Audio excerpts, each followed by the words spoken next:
Hey guys, how's it going? Hope you're doing well. My name is Crown, and today I'm going to read you some very interesting stories that I hope that you're gonna love. And now, without further ado, let's go!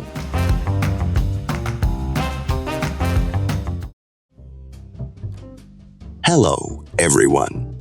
Just wanted to let you know that I'll be filling in for Crown in today's episode due to him being a bit under the weather lately. Wish him a speedy recovery. Let's start.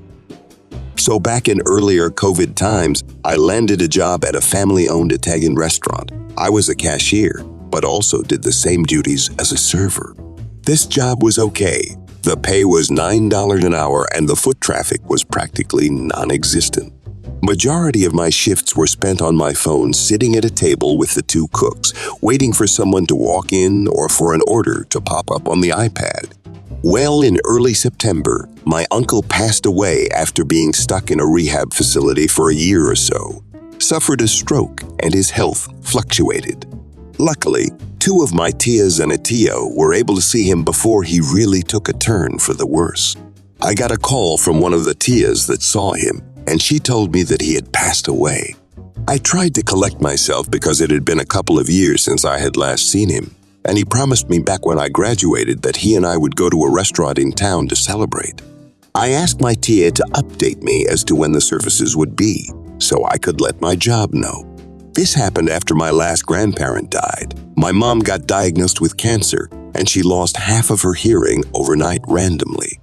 All within a 4-month span, only to suffer another loss 2 weeks later, another tia. Mom is doing better now. Still in remission, thankfully, but still struggles with her hearing. So a couple of days goes by and my manager keeps on asking if I have any updates. So I kept calling my tia for info, so my boss would get off my case. I felt horrible because she lost her brother, and I kept asking for updates. She tells me the day, I thank her and tell her I'll see her then. I relay the information to my manager, and I'm immediately told you can't miss that day. You'd have no coverage. And I was taken aback because I've never had a job tell me that I couldn't go to a funeral because they were short-staffed. I became angry and said there is nothing stopping me from going, especially not this job. He then brought his pregnant wife into it, and she immediately took his side and said, "Hey, everyone has their issues and struggles. Your co-workers do, I do, and I know that you do too. But you need to learn to shove all of that down and not take it to the workplace, okay?" I then told her, if you were going through every single thing I've gone through the past few months while being pregnant, you'd be a crying mess, so I don't want to hear it. She ended the conversation with, "I'm sorry for your loss, but you can't miss work." So I finished half of my closing duties. Last thing I did was count all the money from the register, write all the info needed on the envelope, show it to the security camera. That was required. Grab my stuff, walk out, and drive off. Not even 2 minutes later, the wife calls me, but I ignore the call and block her number. Next day rolls around and I was supposed to be in at 11 a.m. And I was woken up by pounding on my door and my mom saying, "You're supposed to be at work. What's going on?" Turns out they called my mom and told her I didn't show up, and I said I quit. Told her the reason why I did, and she looked at me as if I was being unreasonable. But I stood my ground. In the end, the restaurant is now an empty building due to lack of business, more than likely. The Karen in my story is my neighbor from hell. She's got a knack for making even the sunniest days feel like a storm's brewing. She'd leave her trash cans right in front of my yard, like they're on some sort of play date. And she'd walk her yappy dog late at night, ensuring that no one on our street got a decent night's sleep. Oh, and her car. It's like her prized possession. She'd park it half on the sidewalk, half on my lawn, and I'd find myself wondering if I had a new driveway for ants. But the piece de resistance was her habit of blocking my driveway. You know, as if it's her personal parking spot. Now, I'm a patient guy, but even a saint would lose their cool eventually. So, I politely asked her to stop. Big mistake. "Excuse me, Karen, Could you please not park your car in front of my driveway? It's making it hard for me to get in and out." Cue the eruption. She'd puff up like a pufferfish and start yelling about how she pays her taxes and can park wherever she wants. It's like dealing with a toddler who just discovered the word no. One fine day, I'd had enough. My patience was thinner than a strand of spaghetti, and I decided to call a towing service to get her car out of my driveway. I mean, enough is enough, right? The tow truck came, did its thing, and her car was gone. Little did I know that I had just lit the fuse on the fireworks of fury. I was chilling at home when I heard it. The screeching of tires like a banshee on steroids. I rushed to the window just in time to see Karen's car, or rather her husband's car, plow into the side of my house. I wish I could say I was shocked, but honestly, I was more amazed that she managed to hit the house and not a tree. My jaw was on the floor, but before I could process what had just happened, Karen got out of the car and she stormed up to my front door like a hurricane with legs. "What did you do?" she screeched, spit flying in all directions. I was dumbfounded. Me? I didn't do anything? You crashed into my house. Oh, but she was on a mission. "This is payback for towing my car, you little weasel." I didn't know whether to laugh or cry at the sheer audacity of it all. But then I noticed something in her hand, a baseball bat, and suddenly the laughter died in my throat. Instinct took over and I bolted to my room, heart racing like it was in a marathon. I opened my drawer and pulled out a Glock. Yeah, I had one for safety reasons, but I'd never thought I'd actually need it against Karen. Back downstairs, I positioned myself at the window, gun in hand. Call me crazy, but I wasn't planning on shooting her. Just scare her off. I aimed at her car, knowing that taking a shot at her would just make things worse. Bam, bam, bam. Shots rang out, missing her car by a mile. I was a terrible shot, but maybe that was a good thing. The noise was enough to send her scurrying back to her car like a cockroach exposed to light. But guess who arrived on the scene just as Karen was trying to speed away? Yep, the police. Hands where we can see them. One of the officers yelled at Karen. Guns drawn, they had her surrounded faster than a kid on a piñata. After what felt like an eternity of interrogations and explanations, they figured out the whole story. Karen was cuffed and stuffed into the back of a police car, looking angrier than ever. Turns out, Karen had quite the rap sheet. It wasn't just about her feud with me. It seemed she had a knack for stirring up trouble wherever she went. From heated altercations with store employees over expired coupons to run-ins with other neighbors that made mine look like a picnic. Her track record was impressive in all the wrong ways. Once the police dug a little deeper, they discovered that she had outstanding warrants for other unrelated incidents. It was like the universe was finally catching up with her. The incident with my house was the straw that broke the camel's back, and the legal system was ready to take her down. Her court date arrived, and let me tell you, it was amazing. News outlets caught wind of the story. The Karen Chronicles, from blocked driveways to blocked freedom, and people from all over were tuning in to see the show. If only I had sold tickets, I might have made a fortune. The courtroom was packed, and even the judge seemed like they were itching to put an end to Karen's antics. Witness after witness took the stand, sharing tales of her tantrums, entitled outbursts, and general disregard for the laws of common courtesy. It was like a highlight reel of all the reasons she had earned the title of Karen. Finally, the moment of truth arrived. Karen stood before the judge, who seemed like they had reached their limit of patience. The evidence was stacked against her, and her lawyer's attempts to downplay her behavior were about as effective as a screen door on a submarine. The judge delivered their verdict with a stern tone that resonated through the courtroom. Guilty.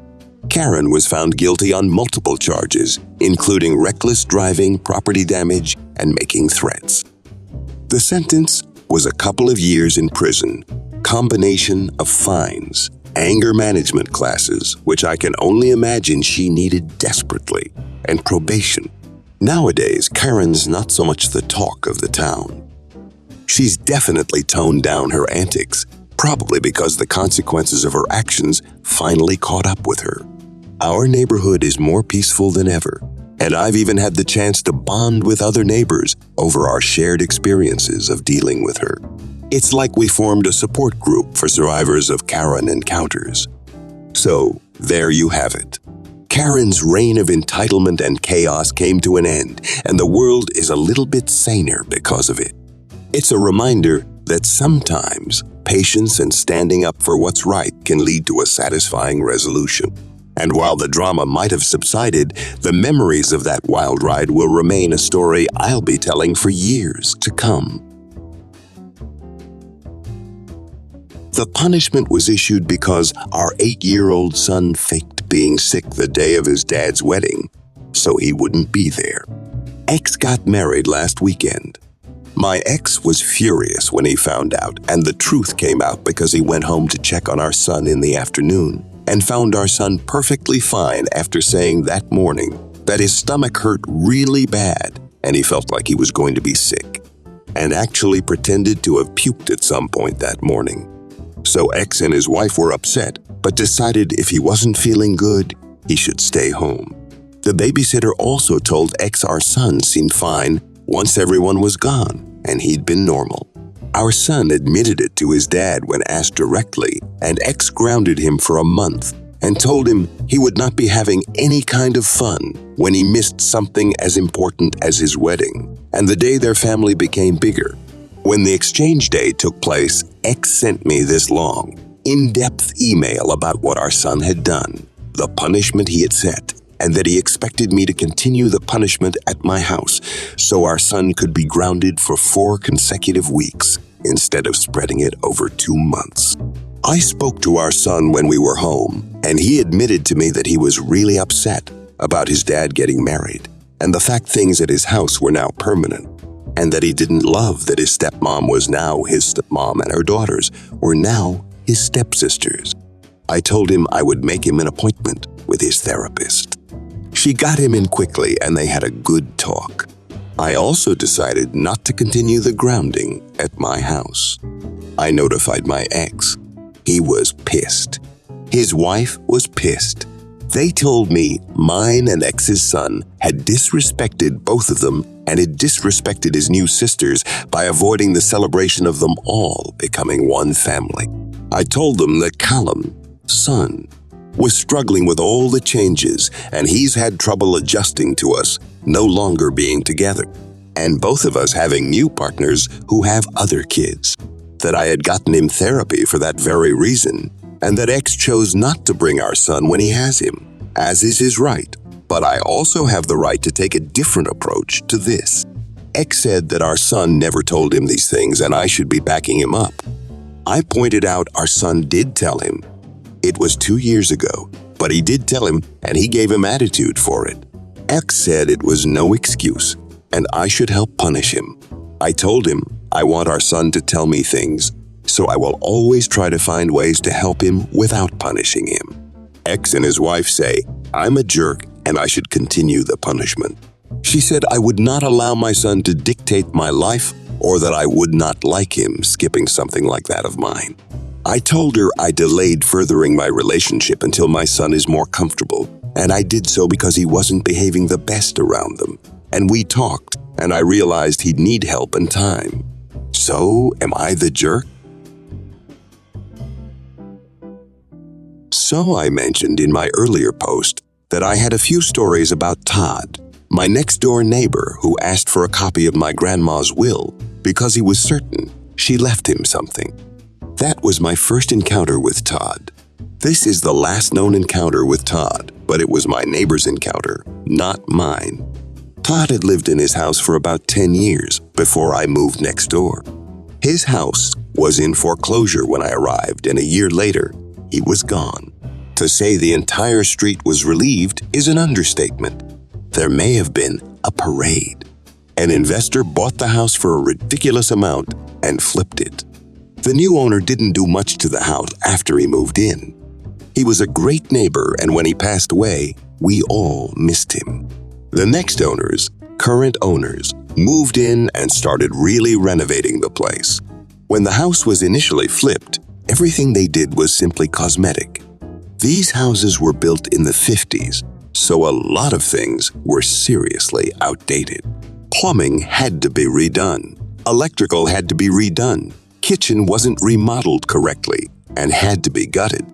These poor people are pouring their blood, sweat, and tears into this house, but they love the house and the neighborhood, so it's all worth it to them. The new family had begun making very obvious changes to the house. First, they took out a planter's bed attached to the house and are working towards a more natural landscape. We live in a very desert climate, so keeping grass can be kind of hard on the water bill.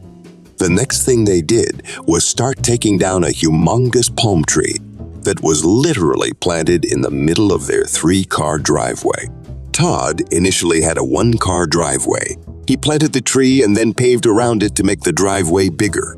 But by now, it had grown so big that you could only fit 1 car comfortably, and a 2nd car had to be partially on the yard. Beginning work on that tree brought Todd out from under his rock. From what I understand, Todd had actually moved back to the state about a year or so after he left and is currently living with his father just a few blocks away.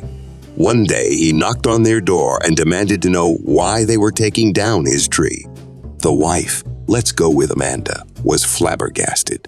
I had told her Todd's stories here and there, and she said she was simultaneously starstruck and confused as hell.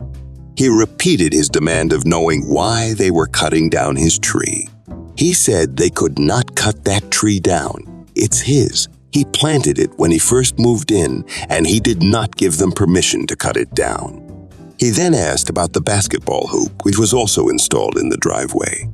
She said that was coming down too. He was angry. His kids played with that hoop. They grew up with it. Why would they take down a perfectly good basketball hoop and a perfectly healthy tree, especially when they didn't have permission? It seems Todd was under the impression that even if the house was no longer his, certain things around the house were. The tree, the basketball hoop, and the blocks from the planter. He didn't want those things, but he fully expected to be asked for his permission before making changes to those things. And he made it clear he would not give it, because they were his, and he wanted them left right where they were. At some point, Amanda's brain kicked in, and Amanda is spiteful as all get out. She gave Todd a few choice words and told him to get off her property, that if he wanted his tree, he could haul it to Own House on the back of his bicycle for all she cared, but it was coming down. And if she saw him on her property again, he was going to meet her 3 dogs, and they love the taste of trespassers.